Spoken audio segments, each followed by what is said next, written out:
구약성경 신명기 31장 7절에서 8절에 있는 말씀입니다. 페이지 수로는 311페이지에 있습니다. 모세가 여호와를 불러 온 이스라엘의 목전에서 그에게 이르되 너는 강하고 담대하라. 너는 이 백성을 거느리고 여호와께서 그들의 조상에게 주리라고 맹세하신 땅에 들어가서 그들에게 그 땅을 차지하게 하라. 그리하면 여호와 그가 내 앞에서 가시며 너와 함께 하사 너를 떠나지 아니하시며 버리지 아니하시리니 너는 두려워하지 말라. 놀라지 말라. 아멘. 앞서 가시는 하나님이란 제목으로 함께 은혜를 나누며 그분의 인도하심을 신뢰하는 믿음을 갖기를 원합니다. 여러분들에게 제 출생의 비밀을 하나 말씀드리려고 해요. 무슨 드라마를 얘기하시나 보다 기대하시는 것 같아요. 제가 장남입니다. 제가 저희 집에서 장남입니다. 삼형제의 장남으로 태어났습니다. 근데 장남이 좋을 때도 있는가 하면 그렇지 못할 때도 많더라고요. 좀 살림살이가 좋은 집에서 태어나고 그랬으면 장남이 참 좋았을 건데 지지리도 궁상인 집에서 태어났습니다. 그리고 아버지는 참 바깥이 좋아서 집안을 돌아보지 아니하고 버려둔 채로 수십 년을 그렇게 돌아다니시던 분의 가정에 장남으로 태어났습니다. 그러다 보니까 어려서부터 이 장남의 무게감이, 그 책임감이 남달랐습니다. 그래서 그 무게감과 그 책임감으로 인생을 살아왔던 것 같습니다. 그래서 참 쉽지 않은 시간을 어려서부터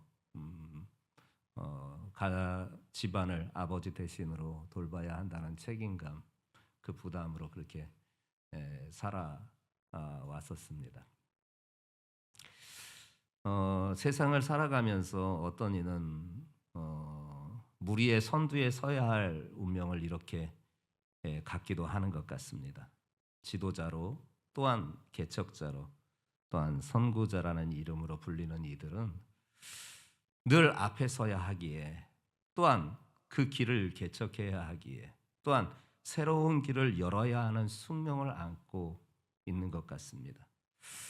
그러나 그들의 길은 찬란한 영광만이 아닌 깊은 고뇌와 무거운 책임감과 부담감을 함께하는 여정입니다. 앞에 선 자가 참 고독합니다. 아무도 가보지 않은 길을 걸어야 하기에 때로는 조언을 구할 수도 없고 자신의 판단이 옳은지 스스로 확인할 수도 없는 순간들이 참 많습니다. 모든 선택의 책임은 자신에게 있으며 잘못된 판단을 했을 때는 자신뿐만 아니라 다른 이들에게까지도 영향을 미치기에 이러한 상황은 앞에 선 자에게 더욱 깊은 외로움 속으로 밀어넣기도 하더라고요. 앞에 선 자의 이 무거운 책임감, 자신만을 위하는 길을 걸어가는 것이 아니기에 나타나는 것입니다. 그의 발걸음을 따라오는 수많은 사람들의 삶이 그의 결정에 의해서 좌우될 수 있습니다. 그러기에 늘 신중해야 하고 때로는 자신의 한계를 뛰어넘어야 합니다. 그래서인지 때로는 피곤하고 지쳐도 멈출 수가 없으며 방향을 잃어도 스스로 그 길을 찾아 나가야 하는 것이에요. 이 책임감은 누구에게도 쉽게 덜어놓을 수 없는 무거운 짐이더라고요. 또 앞에 선 자는 변화와 저항에서 늘 갈등합니다. 새로운 길을 열기 위해서는 변화가 필수적입니다. 하지만 변화에는 항상 저항이 따릅니다. 익숙한 것을 버리고 새로운 것을 받아들이는 과정에서 많은 이들이 불안을 느끼기에 반발합니다. 때로는 자신이 옳다고 믿는 방향이 대중들에게 지지를 받지 못할 수도 있고 주변의 반대와 비판 속에서 외로운 싸움을 해야 될 때가 참 많습니다. 그러나 앞에 선 자는 그 갈등을 감내하면서 끝까지 자신의 길을 걸어가야 하는 것입니다. 앞에 선 자는 제일 두려워하는 게 뭔 줄 아십니까? 제일 큰 부담이 뭔 줄 아십니까? 제일 큰 부담 중에 하나는 실패에 대한 두려움입니다. 새로운 시도는 항상 성공을 보장하지 않으며 때로는 크나큰 좌절과 또한 손실도 경험하게 됩니다. 하지만 포기할 수 없습니다. 넘어져도 다시 일어서야 합니다. 실패 속에서도 배워나가야 합니다. 그 과정 속에서 성장하고 단단해지면서 그러나 그 고통은 결코 가볍지 않습니다. 바로 앞에 선 자의 길이 이런 것입니다. 앞에 선 자의 길이 고되고 험난하지만 그 길을 걸어가는 것은 위대한 사명입니다. 그 발걸음은 후대의 길이 되고 그 도전은 많은 이들에게 희망을 만듭니다. 때로는 외롭고 힘들지만 결국 그 여정은 더 나은 미래를 반드시 만드는 힘이 됩니다. 그래서 앞에 선 자는 단순한 개척자가 아니라 희망을 심고 빛을 비추는 존재인 거예요. 그리고 성경은 우리에게 확신을 줍니다. 혼자 걷는 것이 아니다라는 것입니다. 하나님께서 먼저 가시며 인도하시고 지켜주신다라는 사실입니다. 오늘 본문에는 바로 이런 삶을 앞에 선 자의 삶을 살았던 두 인물이 우리에게 등장합니다. 한 명은 모세고 한 명은 그의 뒤를 이은 여호수아입니다. 이 신명기 31장은 모세가 죽음을 앞두고 이스라엘 백성들에게 남긴 권면입니다. 그리고 오늘 우리가 함께 읽었던 본문은 이스라엘 백성들이 가나안 땅으로 들어가기 직전 모세가 그의 뒤를 잇는 여호수아에게 남긴 권면의 말씀입니다. 7절 말씀이 그 말씀을 우리에게 밝히 보여주고 있습니다.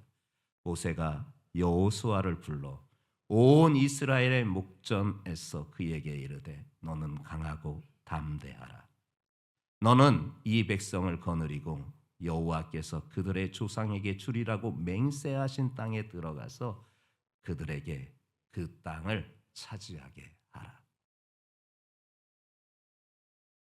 자신의 사명을 다한 것을 알고 자신의 사명을 뒤이어서 넘기는 앞선 사람의 그리고 그 길을 따라가는 그 후의 사람에게 이 권면을 우리에게 들려주고 있습니다.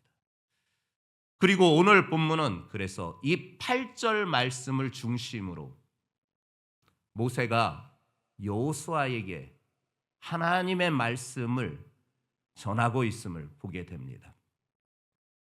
먼저 8절 말씀의 첫 부분을 통해서 우리가 확인할 수가 있습니다. 그리하면 여호와 그가 내 앞에서 가시며. 모세가 여호수아에게 이렇게 말하는 거예요. 이스라엘 백성은 이제 모세 없이 가나안 땅에 들어가야 했고 그 앞에는 수많은 장애물들 또한 전쟁이 기다리고 있었습니다. 이러한 상황에서 하나님은 모세의 뒤를 이어서 여호수아를 지도자로 세우면서 모세를 통해서 여호와 그가 네 앞에서 가신다 알려주셨습니다. 비록 모세 자신은 가나안 땅에 들어가지는 못하지만 하나님께서 직접 이스라엘 백성을 인도하신다라는 확신을 여호수아에게 주고 있는 것입니다. 이 말씀은요 단순한 선언이 아니에요. 하나님의 신실한 약속이에요. 내가 네 앞서 간다. 성경은 하나님은 언제나 그의 백성들보다 먼저 가셨던, 그리고 길을 여시고 인도하셨음을 밝히 비추어 주십니다. 이스라엘이 애굽에서 나올 때에도 하나님은 앞서가셔서 구름 기둥과 불 기둥으로 그들을 인도하셨습니다. 하나님께서 이스라엘보다 앞서가셔서 홍해를 가르시고 길을 내시며 그들을 인도하셨습니다. 이스라엘이 요단강을 건널 때에도 하나님은 먼저 언약궤를 매게 하셔서 그 백성들을 안전하게 건너가게 하셨습니다. 여호수아가 가나안을 정복할 때에도 하나님은 앞서 가셔서 싸워주시고 승리하게 하여 주셨습니다. 우리의 인생도 마찬가지입니다. 우리는 미래를 알지 못하지만 하나님께서는 이미 앞서 가셔서 우리의 길을 여시고 인도하시는 줄 믿습니다. 새로운 환경, 새로운 도전, 혹은 두려운 상황 직면할 때에도 하나님은 먼저 가셔서 우리 앞에 길을 여시고 우리를 인도하여 주시는 줄 믿습니다.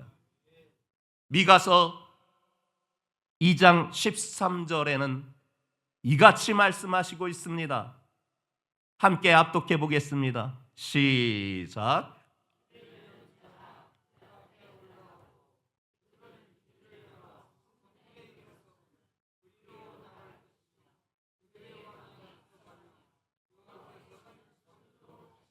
아멘. 길을 여시는 자가 그들 앞에 올라가고 여호와께서는 선두로 가시리라. 하나님께서 선두로 가여 주신다라는 것입니다. 앞서가고 계신다라는 것입니다. 어느 날 아버지가 자기의 어린 아이를 데리고, 어린 자식을 데리고 숲속 산행을 하게 되었습니다. 길이 아이에게는 꽤 부담스러운 험한 길이었습니다. 그런데 하필이면 발걸음이 조금 늦어서 그런지 해가 지기 시작하여 어두움이 내려앉기 시작했어요. 이 아이는 너무 두려웠어요. 길도 험하고 날이 어두워서 앞도 잘 보이지 않는데 어떻게 가야 되는가 하는 두려움이 그 아이를 엄습했어요. 근데 그 순간 아버지가 그 아이에게 얘기합니다. 얘, 걱정하지 마라. 내가 앞에 갈 테니 내 발걸음 보고 내가 딛는 발걸음에 네 발을 내딛어. 그리고 나만 잘 따라와. 하면서 아버지가 손을 뒤로 이렇게 내미시는 거예요. 그리고 내 손 꽉 잡고 있어. 그리고 아빠 등만 보고, 아빠 발걸음만 보고, 아빠가 발을 내딛는 데만 내딛고 가. 순간 그 아이가 험한 길에 어두움으로 인하여서 찾아왔던 그 두려움이 싹 사라지는 거예요. 맞아, 아빠가 내 앞에 가시지. 아빠 등만 보고 아빠 발걸음에 나도 그 발 얹어서 가면 되지. 아빠가 내 손 잡고 있잖아. 그에게 안도감이 찾아오는 거예요. 성도들이요, 하나님께서 앞에 가시며 함께하는 이상 우리는 두려움에 사로잡힐 필요가 없는 줄 믿습니다. 우리 아버지 되신 하나님께서 내 앞서 가시며 길을 여시고 내 손을 꽉 잡고 계시면서 인도하여 주시는 줄 믿습니다. 이 사실이 우리의 삶에 놓여있는 두려움을 극복하게 하는 것입니다. 어떤 상황 속에서도 우리에게 평안을 누리게 하여 주시는 것입니다. 지금 모세가 여호수아에게 이 말씀을 알려주고 있는 거예요. 또 하나 알려주는 바가 무엇이냐? 너와 함께 하신다. 모세는 여호수아에게 말합니다. 하나님은 단순히 네 앞에 가시는 분만이 아니라 너와 함께 하시는 분이시다. 함께 하신다라는 것은 단순히 관찰자가 아니라 적극적으로 그의 삶에 개입하신다라는 뜻이에요. 즉 하나님이 함께 하신다라는 것은 하나님께서 단순히 관찰자로 지켜만 보는 것이 아니라 적극적으로 그의 인생에 관여하여 주셔서 역사를 이루시는 분이신다라는 것입니다. 이것이 하나님이 함께 하신다라는 의미인 것입니다. 성도들이여, 하나님이 함께 하신다라는 사실이 나는 혼자가 아니라는 확신을 주며 우리에게 힘과 용기를 주는 줄 믿습니다. 시편 23편 4절에 다윗은 이렇게 고백합니다. 내가 사망의 음침한 골짜기로 다닐지라도 해를 두려워하지 않을 것은 주께서 나와 함께 하심이라.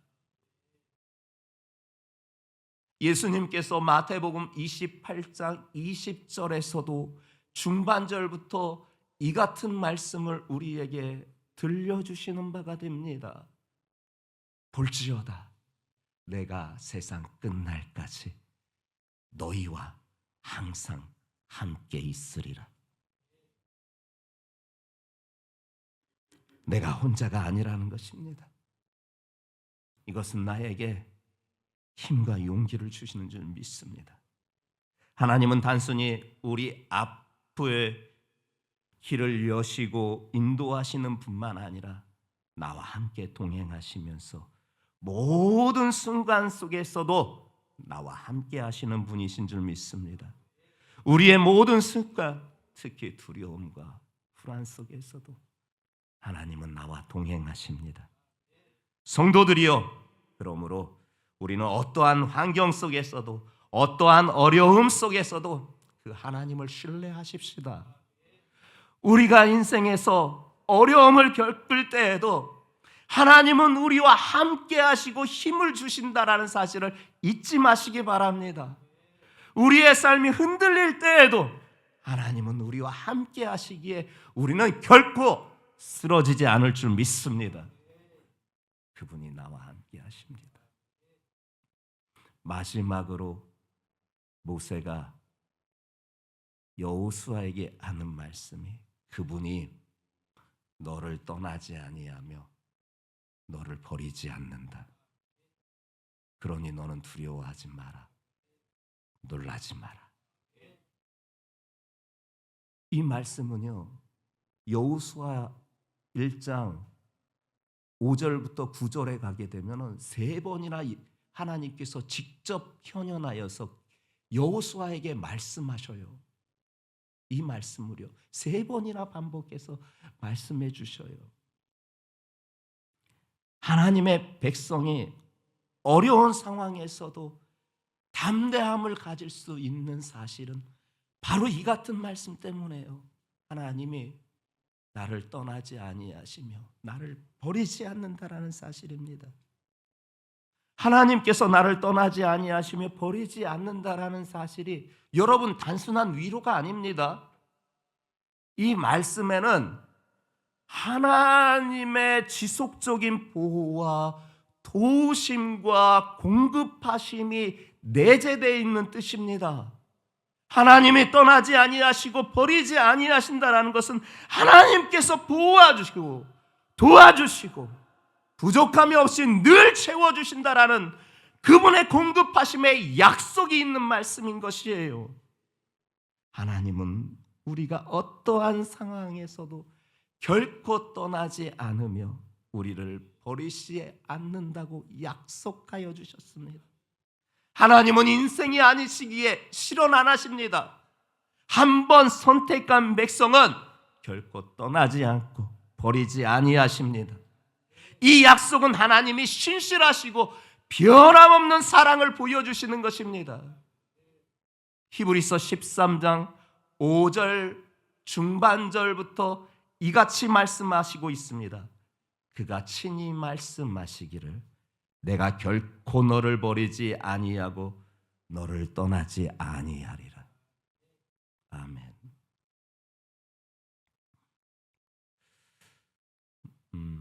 보육원에서 자란 아이들이 성인이 되었어도 그 마음에 채워지지 않는 크나큰 상실감, 마음에 큰 구멍이 뚫려 있다라고 합니다. 예전처럼 보육시설이 비교할 수 없이 개선되어서 먹는 것, 입는 것, 생활하는 것에는 예전과는 비교할 수 없이 환경이 좋아졌습니다. 그럼에도 불구하고 그들 마음은 뻥 뚫려 있다고 합니다. 무언가 채워지지 않는 그들의 상실감이 늘 있다고 합니다. 그 원인을 추적하다 보면은, 찾아가다 보면은 알게 되는 것이 왜 그들의 마음이 뻥 뚫려 있는가? 왜 그들의 마음에 늘 상실감에 피해 의식으로 살아가는가? 부모가 나를 버리고 나를 떠났다라는 사실 때문이라고 합니다.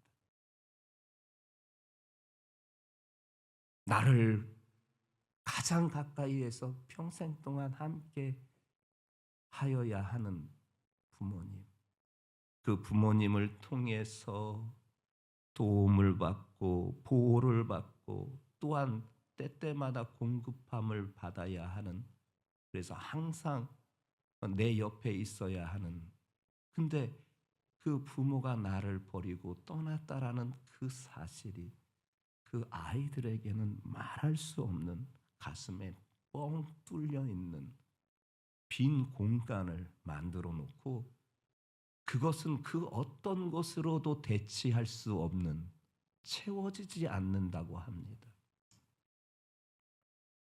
성도들이요, 우리 하나님은 그런 분이 아니십니다. 우리 예수님은 그런 분이 아니십니다. 그가 친히 말씀하시기를 내가 결코 너를 버리지 아니하고 너를 떠나지 아니하리라. 그분은 결코 우리를 버리지도 않고 우리를 떠나지도 아니하시는 줄 믿습니다. 어느 한 노신사가 깊은 한숨을 쉬며 병원 대기실에 앉아 있었습니다. 그의 사랑하는 아내가 중병에 걸려서 이제는 수술을 받아야 하는 상황이었고, 병원에서는 희망이 없습니다 하는 얘기를 들었습니다. 이 노신사는 아내의 손을 꼭 잡고 눈물을 흘리면서 마음 깊은 곳에서 두려움과 슬픔이 자리 잡고 있었으나 아내에게는 그 모습을 안 보이려고 애썼습니다. 그럼에도 불구하고 그 얼굴이 표가 났는지 한 간호사가 조용히 찾아와서 그 노신사의 손을 붙잡고 빙그레 웃으면서, 할아버지, 하나님은 할아버지와 함께 하십니다. 절대로 떠나지 아니하셔요. 근데 그녀의 따뜻한 이 한마디가 세상에 경험해보지 못했던 하늘의 위로로 그의 심령을 사로잡았던 거예요. 수술이 진행되는 동안 이 노신사가 간절히 기도했습니다. 하나님, 난 당신을 잘 몰라요. 그러나 저를 불쌍히 여겨주세요. 제가 너무 연약합니다. 제 앞길이 보이지 않습니다. 하지만 주님께서 떠나지 아니하시고 함께 하신다는 말을 들었으니 제가 믿습니다. 내 아내를 살려주세요.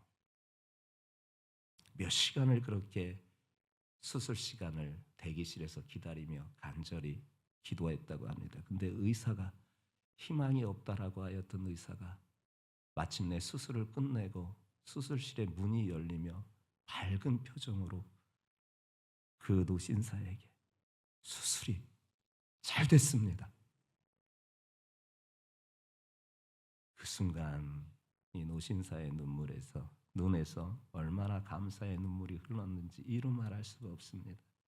그때서야 하나님이 정말 살아계시고 그분이 나와 함께 하시는구나. 내 기도 응답해 주시는구나. 함을 인생의 대전환기를 맞게 되었다고 합니다. 우리도 인생에서 큰 절망과 두려움을 마주대야 할 때가 있습니다. 그러나 하나님은 내가 너를 떠나지 아니하며 너를 버리지 않는다. 약속해 주셨습니다. 하나님은 신실한 분이십니다. 우리는 연약할지라도 하나님께서는 우리 곁에 늘 지켜주시는 줄 믿습니다. 우리가 실수하여 넘어질 때에도 하나님은 우리를 버리지 아니하시고 오히려 다시 우리를 일으켜 세우시는 분인 줄 믿습니다. 우리가 낙심하는 자리에서 어려운 시간을 지나갈 때에도 하나님은 여전히 우리를 붙들고 계시고 끝까지 함께하고 계시는 줄 믿습니다. 오늘 그분으로 인하여서 여러분들의 삶이 그분 앞에 온전히 주관되어서 그분이 이끄시는 바로 가나안 땅의 영광을 차지할 수 있는 우리 성도들 모두가 되시기를 예수님의 이름으로 축복합니다.